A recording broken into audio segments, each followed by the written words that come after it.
নমস্কাৰ, মই ঢলকা এম স্কুলৰ সপ্তম শ্ৰেণীৰ ছাত্ৰী। নিম গছ। নিম এবিধ ঔষধি উদ্ভিদ।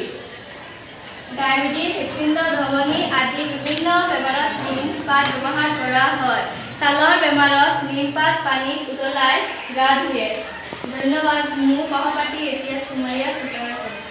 কেঁচা হালধি শৰীৰৰ ৰোগ প্ৰতিৰোধ বৃদ্ধিত আগবঢ়ায়। ই চৰ্দি, কাহ, ডিঙিৰ বিষ, কেঁচা হালধিৰ ৰস খালে আৰাম পোৱা যায়। ধন্যবাদ। এতিয়া মোৰ জনজাতি মহিলা দত্তৰে হ'ব। নমস্কাৰ। দুৰ্বল মানুহে নৰসিংহ পাত নিয়মীয়াকৈ খালে সফলতা পায়। মোৰ সহপাঠী জাম পাতেৰে বহু ঔষধীয় আছে।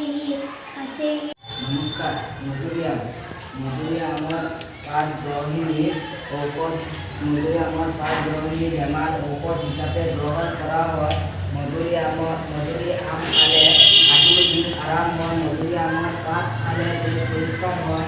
মধুৰিআমৰ কোমল পাত খালে পেটৰ বেমাৰ ভাল হয়। ধন্যবাদ। মোৰ সহপাঠী হাবিয়া চিন্তানা হ'ব। নমস্কাৰ। নয়নতৰা। কেঞ্চাৰ বেমাৰৰ প্ৰতিৰোধ ই তেজ পৰিশোধন কৰে। ধন্যবাদ।